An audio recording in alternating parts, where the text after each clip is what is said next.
విషయం చెప్పాలనుకున్నా. మొగుడికి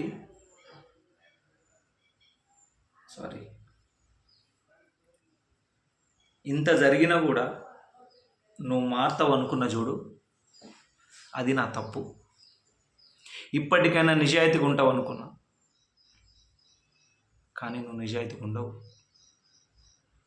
నీ నిజాయితీని ఎప్పుడో అమ్ముకున్నావు. ఇంత జరిగినా కూడా నువ్వు ఇంకొంతో అక్రమ సంబంధం పెట్టుకున్నావు చూడు.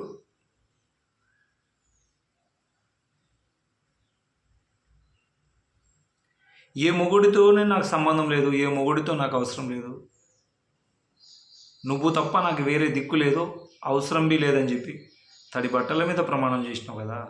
ఆ దేవుడు నిన్ను క్షమిస్తాడా? ఆ దేవుడు, ఆ నాగేంద్ర స్వామి క్షమిస్తాడా నీకు? ఫస్ట్ నీ మంగళ సూత్రం మీద ప్రమాణం చేసినావు, నీ 2 పిల్లల మీద ప్రమాణం చేసినావు, నీ భర్త మీద ప్రమాణం చేసినావు.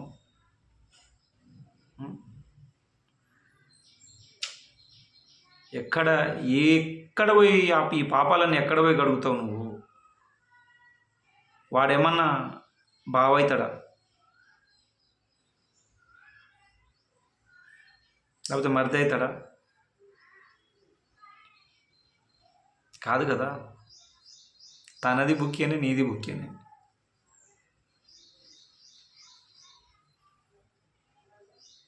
వరుస కన్న అవుతాడు కదా, నువ్వు చెల్లె అవుతావు కదా. ఎక్కడ పోయి తీర్చుకుంటావు ఈ పాపాలన్నీ? నాకు ఏ రోజైతే ఆ విషయం తెలిసిందో అదే రోజు నేను విడిచిపెట్టాల్సింది. నేను చేసిన మొదటి తప్పది. తప్పడికి చేసిన అక్కడనే నువ్వు ఎప్పుడైతే నాకు ఆ నిజం చెప్పినావో అప్పుడే నిన్ను వదిలిదెంగాల్సింది.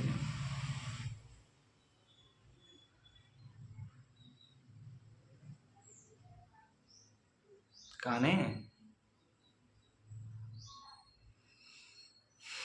ఇంకొక విషయం, నువ్వు మొగుడిని పసరిపోద్దాం, మందు పోద్దాం అని అన్నావు చూడు, ఆ రోజే నువ్వు సగం చచ్చిపోయినావు. నీ మొగుడిని పసరిపోస్తాం అని అన్నావు చూడు, రేపు నాకు కూడా పోయేవని గ్యారెంటీ ఏంటిది? నాకన్నా అందమైన వాడు తలిగితే నాకు కూడా పోయేవని గ్యారెంటీ ఏంటిది? అందం ఇవాళ ఉంటుంది, రేపు పోద్ది.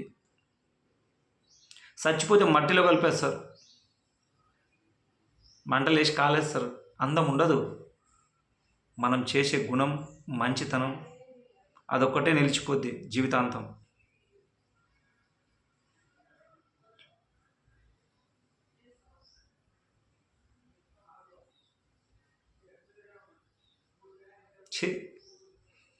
తలవని రోజు లేదు.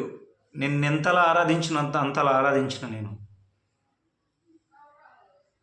ఎంతలా ఆరాధించానంటే అంతలా ఆరాధించాను. కానీ నువ్వు కరెక్ట్ కాదు. నిన్ను నమ్మి నీ మొగుడు మళ్ళీ ఇంట్లోకి తీసుకోపోయిన చూడు, వాడు దేవుడు. నిన్ను నమ్మి మళ్ళీ ఇంట్లోకి తీసుకుపోయినోడు చూడు, వాడిని చేతులెత్తి మొక్కాలి.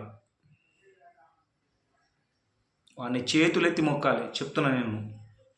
కానీ నిన్ను ప్రేమించినందుకు నా చెప్పుతో నేను కొట్టుకుంటా. నీలాంటి నీకన్నా బజార్ది నేను.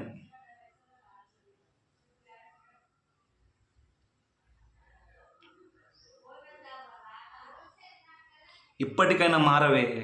మారి నీ బతికేదో నీ పిల్లలలో బతుకు, నీ మొగుడి కోసం బతుకు. తప్పులేదు, నేను మారిపోయా.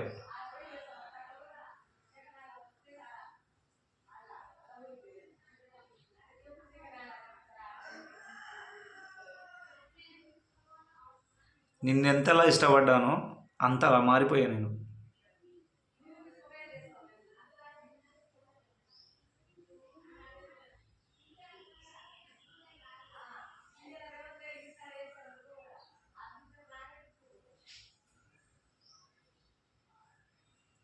నేను నిన్ను దూరం చేసుకుందే నువ్వు సంతోషంగా ఉండాలని.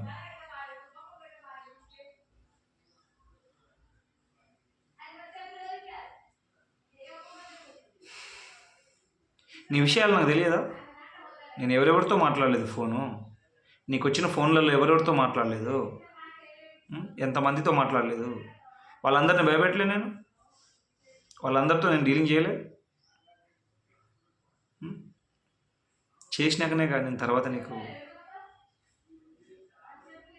ముందు స్టెప్ వేసింది. పాపం కొట్టుకుపోతావే నువ్వు. పాపం కొట్టుకొని ఆ పాపం ఎక్కడ పోయినా తుడసలేవు నువ్వు. జీవితంలో ఎక్కడ పోయినా నువ్వు చేసుకున్న పాపం నువ్వే అనుభవిస్తావు. పాపం నువ్వు చేసి ఆ పిల్లల మీద రుద్దకు ప్లీజ్, చెప్తున్నా, దండం పెడతా తల్లి. ఆ పిల్లల కన్నా తగులుతుందేమో, నిజాయితీ కన్నా బతుకు. ఇప్పటికన్నా నిజాయితీగా మారి నిజాయితీగా బతుకు. కానీ నీ దగ్గర రావాలి, నిన్ను కలిస్తేనే ప్రేమ అనుకోవడం భ్రమ. నువ్వు దత్తాత్రేయుడి మీద ప్రమాణం చేయించినావు నిన్ను ఈడిపోవద్దని, కానీ నీ జ్ఞాపకంతోనే ఉంటా. బరాబర్ చెప్తున్నా, నీ జ్ఞాపకంతో ఉంటా, కానీ మిమ్మల్ని చెడగొట్టే పని అయితే నేను చేయను. వాడు వరుసకు తమ్ముడు అన్న అవుతాడే, వానికి సిగ్గుండకపోవచ్చు, నీకన్నా ఉండని కొంచెం. 10 మందిలో అనుకుంటే చిల్లరగా ఉంటుంది అది. వాడి మీద రేపు సభ్యత్వం పెడతా నేను, వాడి మీద రేపు పోత సంఘంలో పెడతా నేను. వాడు చెప్పిన మాటలన్నీ నా దగ్గర రికార్డ్స్ ఉన్నాయి. ఇంకొకరిని పెళ్లి చేసుకోవడం ఎందుకే, సొంత అన్నం చేసుకోవాలి. అప్పుడు సొంత అన్నం చేసుకుంటే అయిపోయాయి. ఇంకేముంది, ఇంకొక దగ్గర పోయి చేయడం ఎందుకు?